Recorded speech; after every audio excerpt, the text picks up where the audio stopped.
একদিকে বন্যার আতঙ্ক, অন্যদিকে রাতের অন্ধকারে বুনো হাতির তাণ্ডব। দুইয়ের আতঙ্কে নাজেহাল বাঁকুড়া জেলার পাত্রসাহের ব্লকের জলজলা ও কমলাসাহের গ্রামের সাধারণ মানুষরা। রাতের অন্ধকারে ধানের মড়াই থেকে ধান খেতে দেখা গেল বুনো হাতিকে। আবার সাত সকালে ধান জমিতে তাণ্ডব চালালো বুনো হাতি। রাত জেগে পাহারা দিতে হচ্ছে এলাকার মানুষদের।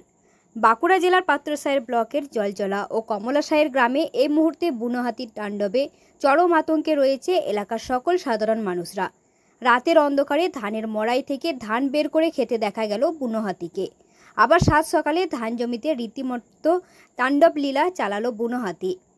পাশাপাশি একটি দোকানের শাটার ভেঙে ফেলে, অন্যদিকে একটি গবাদি পশুকে আহত করে, আবার কারো ধানের মড়া নষ্ট করে দেয়। সব মিলিয়ে চরম আতঙ্কে রয়েছে এই এলাকার সাধারণ মানুষরা। একদিকে বন্যা আতঙ্ক রয়েছে গ্রামের সাধারণ মানুষদের মধ্যে। এলাকার বহু কৃষি জমি এখনও জলের তলায় ব্যাপক ক্ষতির মুখে পড়তে হচ্ছে এলাকার সাধারণ মানুষদের। ঠিক তখনই রাতের অন্ধকারে বুনো হাতির তাণ্ডবে রীতিমতো অতিষ্ঠ গ্রামের অসহায় সাধারণ মানুষগুলো। হাতিতে কতটা ক্ষতি করছে আপনাদের? ধরুন মনে করে এসেছে, দেখুন ধান ফান মড়াইয়ে আরে অনেক কিছু খেয়ে নিয়েছে। তারপরে আমাদের এমনি বাড়িতেও দেখো কি অবস্থা, আর ছেলে পুলে নিয়ে কি করে কি আমরা বাস করছি, দেখো খেতে পাবো না। বন্যাতেও ধান চলে যাচ্ছে, আবার বানেতেও অনেক ক্ষয়ক্ষতি হয়ে গেছে। তাহলে আমরা ছেলে পুলে নিয়ে কি করে কি খাবো বলুন? আমাদের কষ্ট বিশাল, আমাদের বিশাল কষ্ট। আমাদের এই প্রত্যেক বছরই বানে এরকম করে ধান চলে যাচ্ছে, তাহলে মানুষ আমরা কি করে থাকবো বলুন? দোকান হাতিতে ক্ষতি করেছে, দেখুন এই ধানগুলো মনে হয় ধানগুলো খেয়ে নিয়েছে। আবার দোকান ভেঙেছে। একটা বাছুর এমনি গরু একটা শুয়ে আছে, তাকেও কাঁকাল ভেঙে দিয়ে চলে গেছে। তাহলে আমরা ছেলে পুলিলি বাস করছি, আমরা কি করে কি আমরা ইয়ে করবো বলুন? ছেলে পুলিনি কাটছি আর কাছে। হ্যাঁ, পাশের গ্রামে তাদেরও ক্ষতি করেছে, দোকানও ভেঙেছে। আবার আমাদেরও ক্ষয়ক্ষতি, দেখুন ধানগুলো খেয়ে নিয়েছে হাতিতে। তাহলে আমরা ছেলে পুলে নিয়ে আমরা বাস করছি, এবারে নিজেদেরও যদি কিছু ক্ষতি করতো তাহলে কি হতো? বাচ্চা ছেলে আছে আর আছে, তাইলে বলুন আমরা কি চাইছেন? এখন চাইছি আমাদের ক্ষয়ক্ষতি চাই। আমরা কি খাবো? আমাদের ওই যে এত ক্ষয় করে দিয়ে গেছে, তাহলে আমাদেরকে এটা একটু চেষ্টা করে দেখবেন, আমরা ক্ষয়ক্ষতিটা আমাদের যেন দেয় সরকার থেকে। কতটা আতঙ্কিত রয়েছেন আপনারা এই মুহূর্তে? এই মুহূর্তে বিশাল ইয়েতে আছি সংখ্যা। আমাদের বান এলে স্যার জানান, আমাদের এইখানে একবারে এই ঘর গোড়াকে বান চলে আসছে, ছেলে পুলে নিয়ে বিশাল ঝামাইয়ে কান্নাকাটি করে রাত বিগতে। হাতির জন্য কতটা আতঙ্কিত রয়েছেন? হাতির জন্য বিশাল ভয়েতে আছি, ভয়ে ঘুম হচ্ছে না, রাত জাগতে হয়। তারপরে আমাদের বিশাল ভয় হয়। এই তো কাল সারা রাত জাগা হয়েছে হাতি নিয়ে সব। হ্যাঁ, চোখের ঘুম কেড়ে নিচ্ছে। তাহলে কি করে থাকবো ভয়ে ছেলে পুলে নিয়ে বলুন তো? ছেলে নিয়ে আমরা একদম থাকতে পারছি না ভয়েতে। সব খালি ছোটাছুটি, যেটাই জি আশেপাশে সেদিকে সব দৌড়ছে, সব ছাদে দৌড়ছে। যার যে ঘর আছে, কারো মাটির ঘর, সে ভয়েতে ঘুমতে পারছে না। ওই জন্য আমরা কালকে সারা রাত ঘুমই হয়নি কারো মানুষের। কি হয়েছিল ঘটনাটা? ঘটনাটা হয়েছিল বলতে বললে সকাল থেকে 8টার থেকে বললে যে হাতি এসছে। যে তখন তো আমাদের এদিকে বন্যা বলে কেউ ওই করি না, যে এইদিকে আমাদের বন্যার জন্য হাতি পেরিয়ে আসবে, যে কেউ গুরুত্বই করিনি। দিয়ে দেখছি ওই গ্রাম থেকে এসে দেখছি এইদিকে হয়ে আসা যাওয়া করে এইদিকে চলে গেল। দিয়ে ওখানে এসে প্রথম একটা মোড়াই খেলো।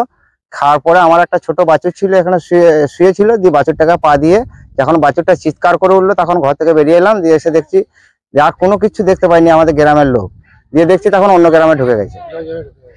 কতটা আতঙ্কিত আপনারা? হ্যাঁ, কতটা আতঙ্কে রয়েছেন? পুরোটাই আতঙ্ক। ধরুন এবারে দেখতে পাচ্ছি না জিনিসটা, এবারে কোথায় রয়েছে না রয়েছে সেটা আমরা কি করে ভাববো?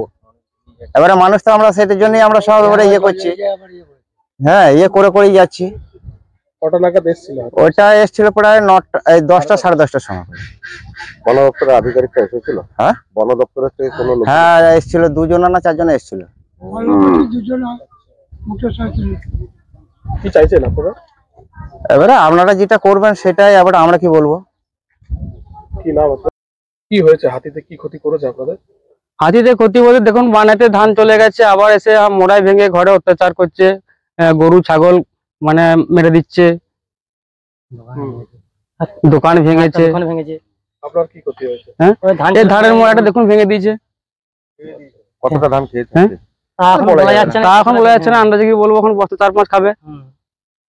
কতটা ক্ষতি হলো? একদিকে বর্ষার ক্ষতি, একদিকে বর্ষার ক্ষতি হলো, আবার ধান চলে গেল, আবার ঘরের ধান খেয়ে চলে যাচ্ছে হাতিতে। বানাতে ধরো কালকে কখন ঢুকেছিল হাতি? কালকে 11:30 নাগাদ হবে। কতটা আতঙ্কে রয়েছে না? আতঙ্কে তো ভালোই আছি আমরা এখন। কি চাইছেন আপনারা, কি চাইছেন? ক্ষতিপূরণ দিলে তো ভালোই হতো। হ্যাঁ, বন্যায় ধান চলে গেছে, আবার বাড়ির ধান যদি খেয়ে চলে যায় খাবো কি তাহলে আমরা? বুনো হাতির তাণ্ডবে সাধারণ মানুষের যে ক্ষতি হয়েছে, তারা কিছু ক্ষতিপূরণ পাবে? হ্যাঁ, ওটা পাবে সরকারি নিয়ম অনুযায়ী, যেটা ক্ষয়ক্ষতি হয়েছে। কি কি ক্ষতি হয়েছে? একটা আইসিডিএস ঘর ভেঙেছে, তারপরে একটা গবাদি পশুর ক্ষতি হয়েছে, আর একটা ছিল কি ধানের মড়ায় ক্ষতি হয়েছে, আর একটা শাটার ক্ষতি হয়েছে। ওগুলা সব আমাদের বন আধিকারিকরা সবাই দেখেছেন।